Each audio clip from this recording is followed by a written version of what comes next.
Sorak kemenangan tim Indonesia menggema di Olimpiade Tokyo 2020. Dua Srikandi bulu tangkis Indonesia, Grecia Poli dan Apriani Rahayu, mengukir sejarah manis.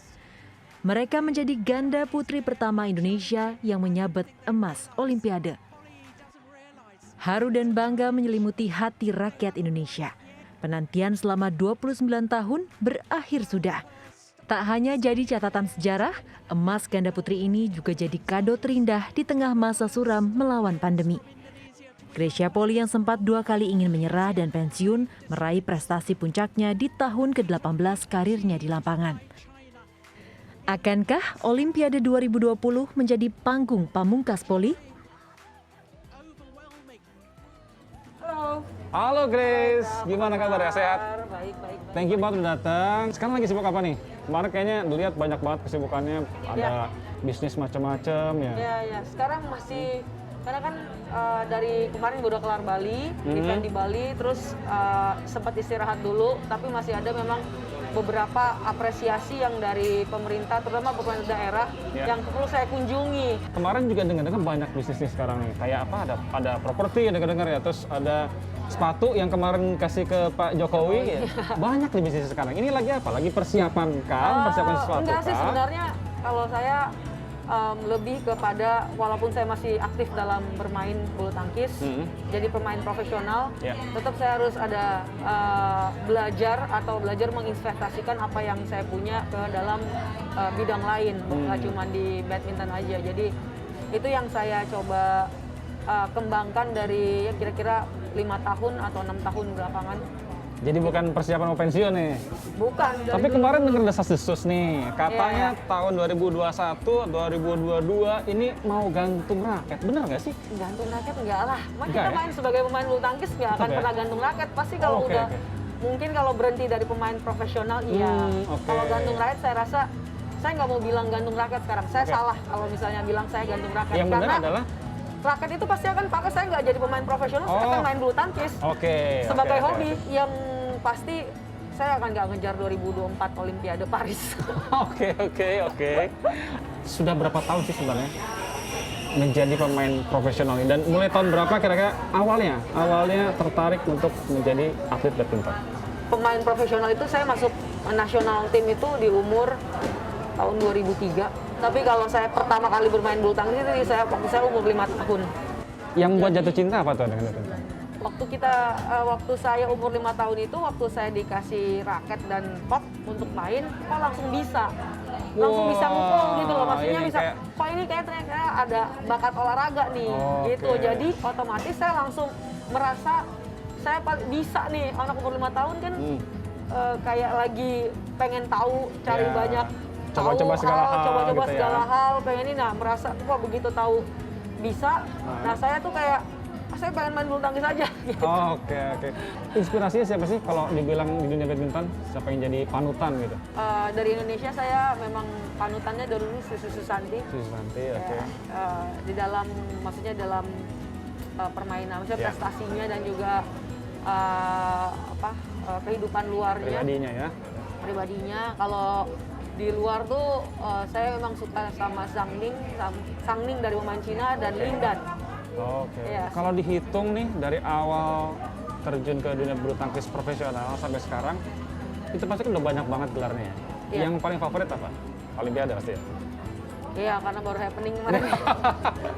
Gelar itu mungkin dari awal pada saat terjun itu memang Olimpiade adalah paling tinggi sih. Itu gelar yang memang betul-betul semua atlet seluruh dunia pengen berprestasi sini. Memang puncaknya di olahraga, buat kita olahraga nih, atlet-atlet ini mau berprestasinya udah pasti di Olimpiade. Tapi yang memorable buat saya itu adalah Asian Games sebenarnya. Tahun 2014. Itu pertama kalinya kita orang Indonesia yang bisa juara di tingkat Asia. Karena Asia kan ganda putri khususnya. Selalu waktu itu tuh dominasi Cina kuat banget. Betul. Gitu. Jadi ketika kita bisa breakthrough itu rasanya luar biasa. Dari semifinal aja udah nangis-nangis. Apa sih kira-kira yang paling membuat Grace ini termotivasi sampai bisa di titik ini sekarang? Saya umur 8 tahun ketika saya memutuskan untuk Jakarta gitu dengan mama saya harus masuk asrama. Saya masuk asrama maksudnya harus masuk pembinaan yang lebih lagi, harus dapat beasiswa. Jadi di situ tuh punya goal-goalnya tersendiri. Itu membuat saya termotivasi setiap hari untuk mencapai apa yang saya tuju, apa yang saya impikan gitu, apa kejuaraan apa yang saya ingin juarai seperti itu. Dan salah satunya Olimpiade kali ini. Bicara soal mama nih, ada masa di mana Grace ini sampai beli raket dan sepatu aja nggak sampai mama harus jual baju, bener kayak gitu? Iya, ya itu kenyataannya waktu kita pergi ke Jakarta, mama antar saya umur 8 tahun waktu itu, karena kan di Manado itu nggak ada, mungkin sparringnya kurang ada ya, jadi harus lebih intens di Jakarta ya udah. Tapi dengan keadaan yang memang nggak ekonominya sangat tidak baik sama sekali, tapi mama tuh nekat aja untuk pergi dan bayarin pertandingan. Terus kan waktu itu belum beasiswa, makanya kenapa saya pengen beasiswa gitu kan. Belum bayar pertandingan, harus sendiri. Jadi akhirnya karena mama single parent, jadi pada akhirnya dia berusaha keras untuk menggunakan kayak keahlian dia, kemampuan lah. Siapa lagi orang yang kira-kira begitu mensupport Grace kalau dengan ini nih, mantan pacar yang jadi suami nih ya? Iya, yang itulah yang memang jadi pada akhirnya jadi seleksi. Oh, ini ya. Berarti dia ini yang lolos seleksi ya? Iya, lolos seleksi. Dia mendukung saya dengan kalau bisa bahkan sampai saya nggak ada waktu buat dia aja, dia nggak apa-apa.